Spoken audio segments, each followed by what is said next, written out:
Muy buenas. Vamos a resolver el modelo A de 2020 que han propuesto para la EBAU en la Comunidad de Madrid.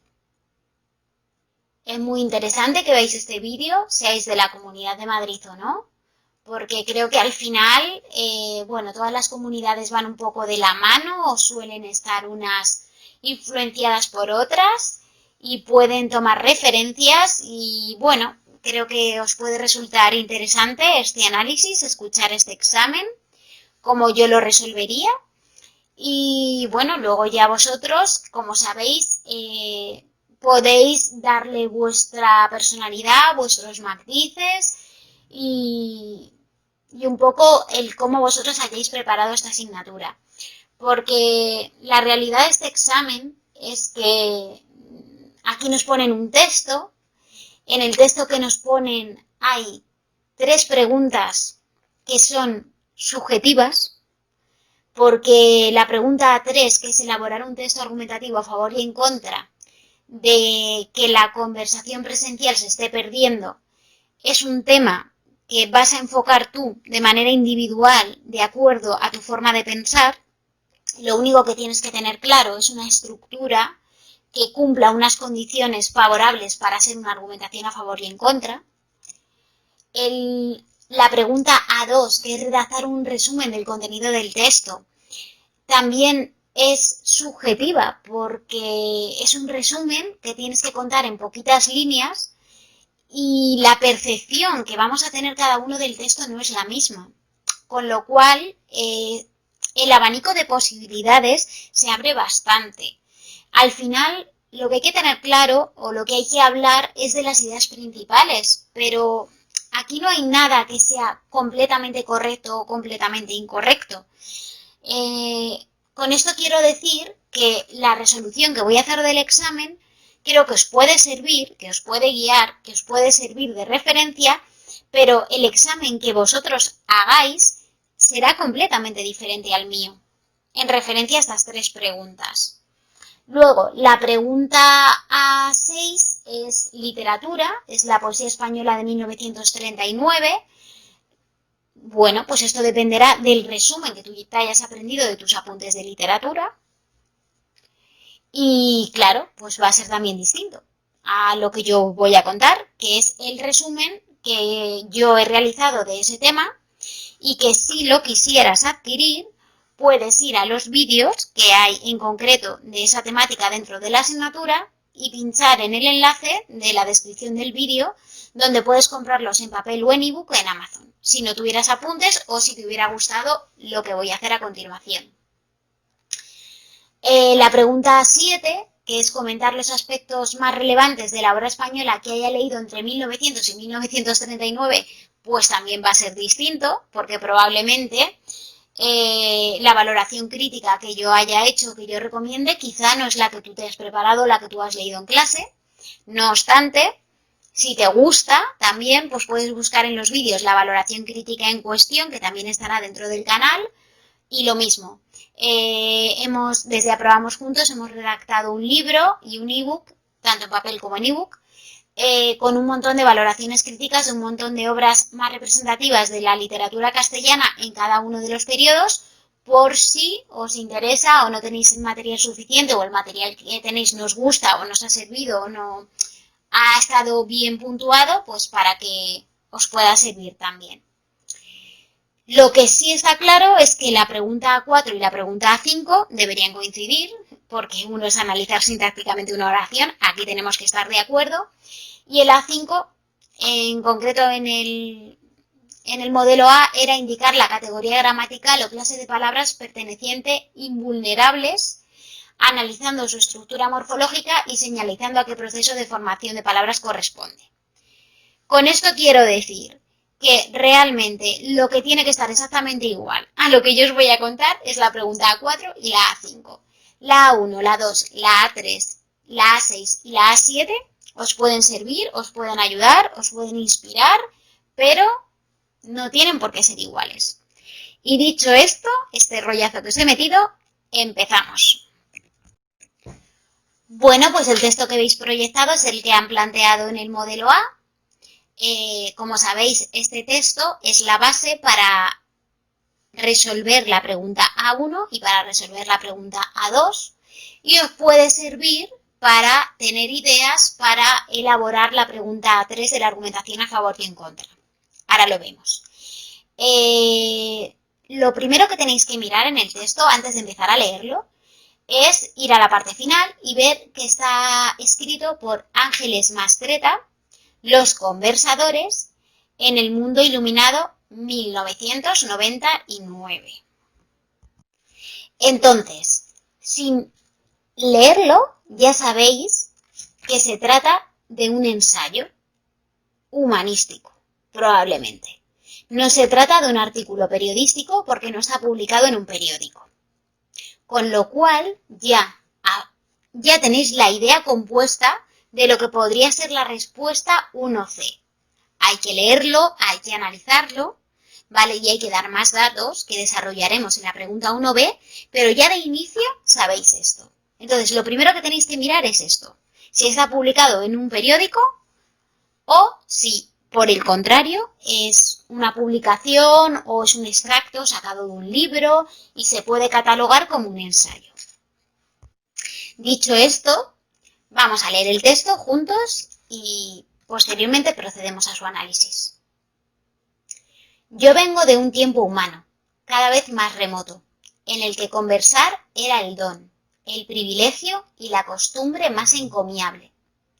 No sé si ese tiempo tuvo un lugar o si a lo largo de los siglos estamos distribuidos aquí y allá, los habitantes de su espacio. Creo más probable esta segunda opción. La creo porque he aprendido a reconocer de lejos a los miembros de esta especie de secta cada vez más exigua que podríamos llamar los conversadores. No hay necesidad de trámite, ni de credenciales ni de registros para ser un buen conversador. La única seña está en la facilidad con que se traban cercanía y descubren sus emociones, dudas, pesares y proyectos, como quien desgrana un rosario. Impúdicos y desmesurados se vuelven invulnerables, porque todo lo suyo lo comparten. Y si un problema tienen, es el que los hace vivir corriendo el riesgo de derivar en chismosos. Nada tan despreciable para un conversador como un chismoso, y para su desgracia, nada más cercano a la vera del acantilado por el cual caminan. Antes que nadar, comer, dormir o cualquier otro placer parecido, los conversadores prefieren intercambiar palabras. Tal vez porque los besos están emparentados con las palabras y el amor puede ser una conversación perfecta. De ahí que los conversadores tiendan a enamoradizos. Como tienden también a cantar cuando están solos o a colgarse del teléfono a propósito de casi cualquier cosa. El reloj es su enemigo más acérrimo y no lo pueden remediar. Saludan a desconocidos en el mercado o en la calle y tienden a dar consejos a quien no se los pide. Cuando sienten que el día no les rindió, que algo le falta al mundo para poder cerrarse sobre su almohada, se prenden de un libro o de una película de esas que no importa lo que pase, con tal de que importe lo que se diga. Ángeles Mastretta, Los conversadores en el mundo iluminado 1999. Vamos a por la pregunta A1. Apartado A. Enuncia el tema del texto. Tal y como yo lo he entendido, contestaría lo siguiente. La autora expone y describe la existencia de personas que tienen unas necesidades distintas en cuanto a la comunicación y la conversación. Apartado B. Detalle sus características lingüísticas y estilísticas más sobresalientes. Aquí podréis seguir un poco el esquema mental que vosotros tengáis con respecto al análisis, pero bueno, yo os cuento como yo suelo hacerlo. Se trata de un fragmento de una obra literaria de carácter humanística. Es expositiva y descriptiva, con tesis explícita. Yo vengo de un tiempo humano cada vez más remoto en el que conversar era el don, y posee una estructura deductiva. Describe las necesidades de comunicación que tienen algunas personas. Predomina la función apelativa, pues Ángeles constantemente argumenta su opinión para tratar de convencernos sobre su visión, aunque también nos invita a la reflexión y del mismo modo podemos comprobar una finalidad expresiva e informativa. El estilo del texto es nominal. Podemos comprobar el uso de sustantivos abstractos, como don, remoto, secta o credenciales, entre otros. Es muy característica la gran cantidad de adjetivos especificativos que sirven para realizar valoraciones de la reflexión de la autora. Impúdicos, desmesurados, invulnerables, chismosos, acérrimo. Los verbos más frecuentes están en presente de indicativo. Está, creo, tienen, tienden, etc. Así como perífrasis verbales. No lo pueden remediar o tienden a dar. Sintácticamente, las oraciones principalmente son compuestas y concretamente subordinadas y copulativas con el nexo y. En cuanto al léxico, aunque el lenguaje es estándar, contrasta el uso de adjetivos que otorgan un carácter culto, como impúdicos o acérrimos, intercalados en expresiones de fácil comprensión. Como por ejemplo, el reloj es su enemigo más acérrimo y no lo pueden remediar. Saludan a desconocidos en el mercado o en la calle y tienden a dar consejos a quien no se los pide. Podemos apreciar del mismo modo el uso de símiles, comparaciones y metáforas que otorgan un sentido poético al ensayo. Tal vez porque los besos están emparentados con las palabras y el amor puede ser una conversación perfecta. Apartado C. Indique qué tipo de texto es. Se trata de un texto expositivo con secuencias descriptivas. Atendiendo al género, nos encontramos ante un ensayo humanístico. Vale, pues vamos a por el A2, en el que nos piden que hagamos un resumen del contenido del texto. Lo de siempre, completamente subjetivo, no me quiero repetir, así que os voy a exponer cuál es el resumen que yo he hecho, que espero que os ayude y os inspire. La autora expone cómo existen personas que tienen unas necesidades distintas en cuanto a la comunicación y concretamente a la conversación.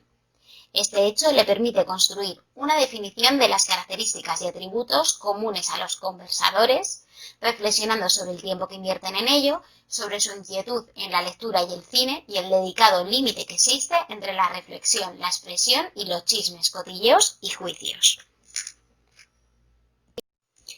Vamos a por la pregunta A3, en la que nos piden que elaboremos un texto argumentativo a favor o en contra de que la conversación presencial se esté perdiendo. Lógicamente, esta es una pregunta que se contesta con un carácter subjetivo. Cada uno da su opinión, sus argumentos y todo es válido. Lo único importante es que tenga una estructura coherente, que se den argumentos a favor de lo que estamos diciendo cuando nos hemos posicionado en una opinión u otra y dar argumentos también en contra o argumentos que muestren flexibilidad y que demuestren que entendemos la otra postura y acabar con una conclusión. Es interesante lanzar en medio de la argumentación a favor o en contra alguna pregunta retórica o alguna pregunta que invite a la reflexión. Dicho esto, os voy a contar cómo yo he realizado esta argumentación, por si os sirve y os inspira. No estoy a favor de que la conversación presencial se esté perdiendo. Echo de menos estar en un sitio y que no haya barreras digitales. Son pocas las personas con las que comparto momentos sin móviles ni redes sociales que se interpongan. Con aquellas que sí lo hago, siento una paz y una quietud que me permite concentrarme en esa persona, en sus emociones, en sus sentimientos, en sus expresiones y en una gran cantidad de factores no verbales que solo podemos observar si miramos con atención y sin distracción. Pienso que la comunicación efectiva comienza con la escucha. ¿Podemos escuchar atentamente a alguien si estamos con nuestro teléfono móvil? ¿Podemos realmente atender a dos cosas al mismo tiempo? ¿Te gustaría sentir que no eres la prioridad de alguien en una conversación? ¿Has asumido eso como algo normal? ¿Estamos preparados emocionalmente para todo este avance tecnológico? Es cierto que la comunicación virtual resulta muy útil, dado que elimina fronteras en el tiempo y en el espacio, y nos permite un fluir de comunicación rápido y eficaz con cualquier persona en cualquier parte del mundo, y eso es maravilloso. Pero por atender a eso, desatendemos lo que sí está con nosotros en el aquí y en el ahora y en nuestro espacio, lo cual hace que nos dispersemos y perdamos nuestra atención. Corremos el riesgo de no vivir el momento. Quizás, si decidimos mal, pagamos un precio muy alto por esa información. Como conclusión, pienso que debemos hacer un uso coherente de esta evolución tecnológica, sentirnos agradecidos por todo lo que nos da, pero aprender a gestionarla emocionalmente como corresponde. Y para ello deberíamos parar y pensar sobre cómo vivimos nuestro aquí y ahora y si le damos al otro en la conversación lo que nos gustaría recibir de ella. Pues nada, esta es mi respuesta, espero que os haya gustado y que os haya ayudado y a partir de esta pues podéis construir la vuestra. Os recuerdo que en el canal también tenemos más ejemplos de argumentaciones a favor y en contra por si queréis escucharlas para tener más referencias e incluso tenemos publicado un libro que podéis comprar en Amazon en formato papel y en ebook si os interesa con un montón de ejemplos resueltos. Muy bien, nos toca analizar sintácticamente la oración que nos han propuesto, que es: el reloj es su enemigo más acérrimo y no lo pueden remediar. Aquí tenemos una cosa clarísima que es el nexo y entonces sabemos que vamos a estar ante dos oraciones coordinadas copulativas unidas a través de este nexo. Con lo cual, aparentemente es una sintaxis bastante fácil de ver.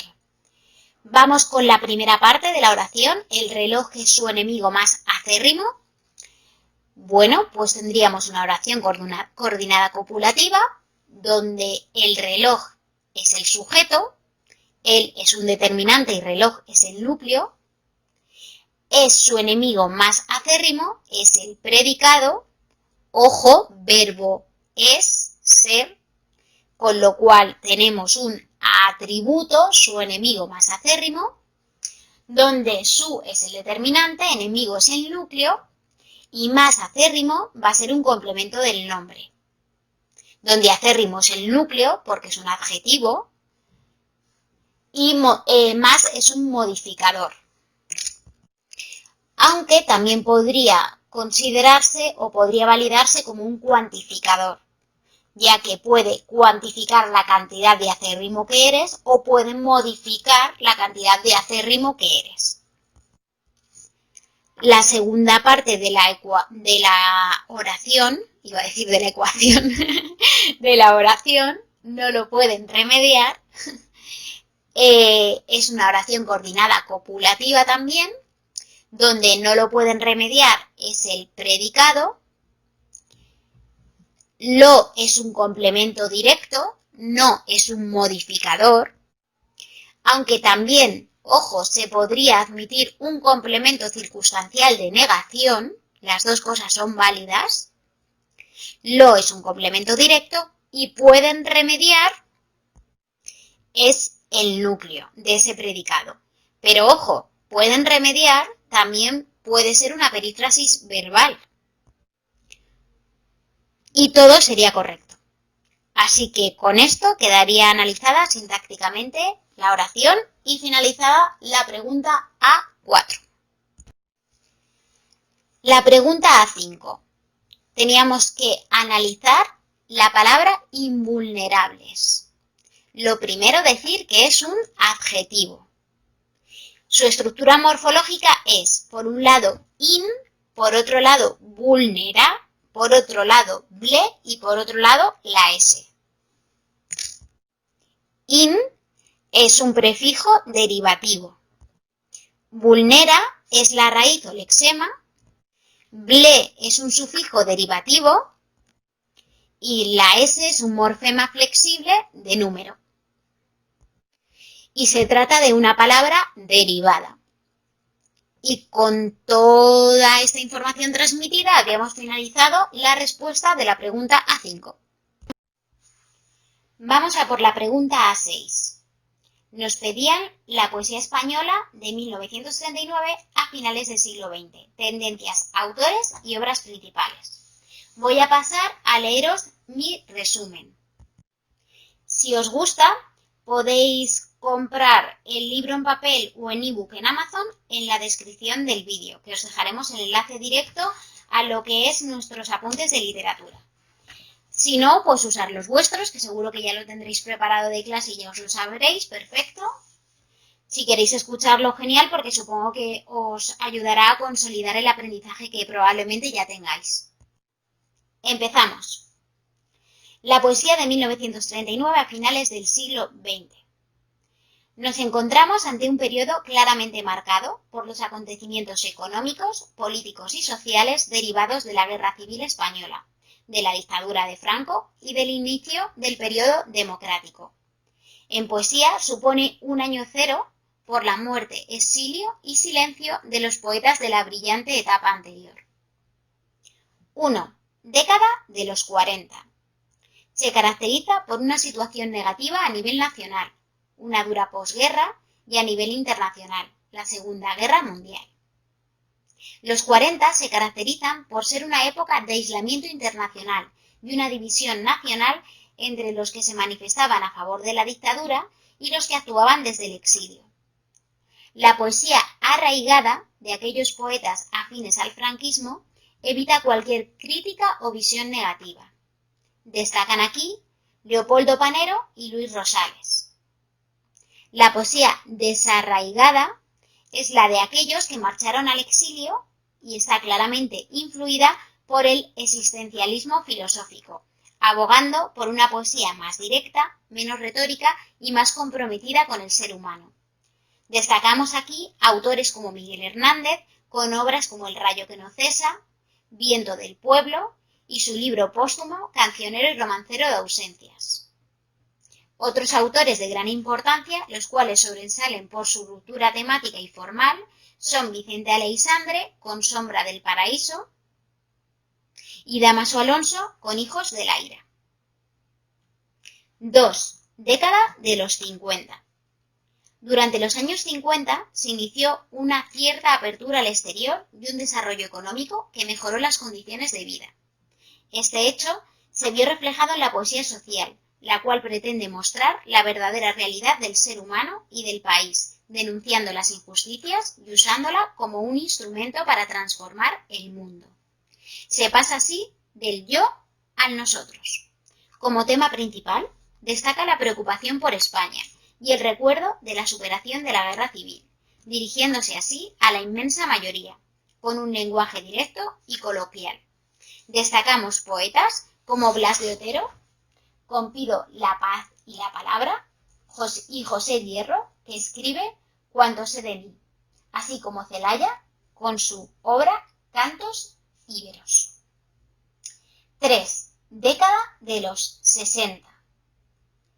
La más dura etapa de la posguerra consiguió trazar profundas amistades entre los considerados los hijos de la guerra, destacando entre ellos a Claudio Rodríguez con Salmos al viento, Ángel González con poemas póstumos y Gil de Viedma con 19 figuras de mi historia civil. Los poetas sociales fueron una gran influencia para los libros de estos autores y se comenzó a ver a Machado como un modelo político y estético. Durante estos años, la poesía pretendió mostrar a la sociedad un punto de vista más personal. Los temas se inclinaron hacia la experiencia personal y los aspectos cotidianos del día a día, al mismo tiempo que desapareció la exaltación del lenguaje, intentando sumir a los lectores en una versión de la poesía más íntima y acogedora. Vuelve a haber, sin embargo, una preocupación artística del lenguaje poético. 4. Democracia, del 70 al 2000. Por último, la década de los 70 en España se vive desde la perspectiva del agotamiento de la dictadura y la preparación de la transición, 1975, por lo que hace que sea de gran influencia la literatura extranjera al producirse un mayor aperturismo político y social. En el ámbito literario destaca la generación de los novísimos, que supone un gran cambio con respecto a la poesía anterior, cuyos poetas, que se conciben a sí mismos como aristócratas e intelectuales, cuyas manifestaciones principales se transmiten por medio de la poesía, entendida como una exhibición cultural y recogida en antologías, influidas temáticamente por los medios de comunicación y la poesía extranjera, así como los experimentos vanguardistas, como el collage y el modernismo, en el que sobresale el ritmo del lenguaje y el léxico culto. Aquí sobresalen poetas como Guim Ferrer, Panero, Ana María Moix y José María Álvarez. Se produce una gran diversificación de tendencias y corrientes. Culturista con Antonio Colinas, clasicista destacando Antonio Carvajal, experimental con Fernando Millán y metapoética con Guillermo Carnero, así como intimista con Álvaro Salvador y épica con Julio Llamazares, entre otras. Bueno, pues este es mi resumen y aquí pues si os ha gustado ya sabéis cómo adquirirlo y si no pues os sugiero que redactéis el vuestro. Y con esto habríamos contestado a la pregunta A6. Vamos a por la pregunta 5B. Nos piden que comentemos los aspectos más relevantes de una obra española que hayamos leído entre 1900 y 1939. Nosotros aquí en Aprobamos Juntos tenemos dos valoraciones críticas hechas encuadradas en esas fechas. Una es la valoración crítica del Árbol de la Ciencia de Pío Baroja, que fue escrita en 1911, y otra es la valoración crítica de Luces de Bohemia de Valle Inclán, que fue escrita en 1920. La verdad es que ambas obras son súper importantes en la literatura española y no sé cuál de las dos os hayan mandado. Probablemente la mayoría de los alumnos os hayan mandado la de Luces de Bohemia, de Valle Inclán, porque suele ser más popular, pero cualquiera de las dos es válida. Entonces, yo os voy a leer una de las dos, pero que sepáis que si vais a la lista de reproducción de la asignatura de Lengua Castellana y Literatura de aquí del canal, podéis tener la otra, por si la preferís.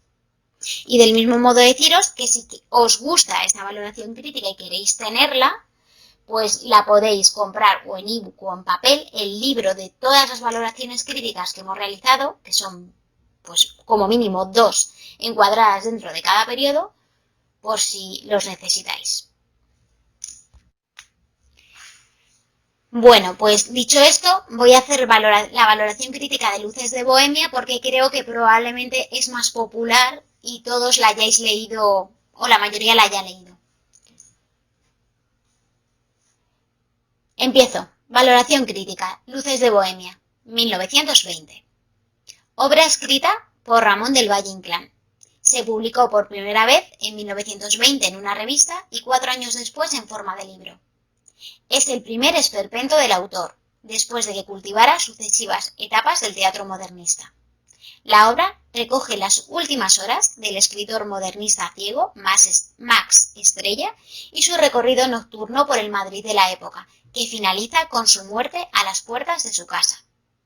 Los motivos argumentales recurrentes a lo largo de la obra son la tentación al suicidio, la lucidez de los ciegos y la recuperación de un décimo de lotería inicialmente devuelto. En la obra intervienen más de 50 personajes, algunos reales como Rubén Darío. El propio escritor modernista Max Estrella está inspirado en el escritor Alejandro Sagua. Max se representa como un antihéroe borracho y ciego. Tiene un lazarillo, don Latino, que es cínico y desleal. La obra desarrolla dos temas básicas, la vida bohemia a principios de siglo y la realidad sociopolítica española de la época, presentada de forma muy crítica. La estructura se compone de 11 escenas y un epílogo. En las escenas se recogen las últimas horas de Max y en el epílogo, que se prolonga en 3 escenas, se trata su muerte. El espacio es el Madrid decadente de 1920. El tiempo interno de la obra transcurre en apenas 24 horas. El tiempo histórico se sitúa en el periodo donde finaliza la Restauración, entre 1887 y 1923. En cuanto al estilo, la obra está basada en la deformación sistemática de la realidad. Y con esta valoración habríamos finalizado la pregunta. Si te interesan mucho los contenidos de este canal, puedes suscribirte y darle a la campanita, así cada vez que subamos un vídeo se te notificará automáticamente y estarás al día de todos los ejercicios que resolvamos.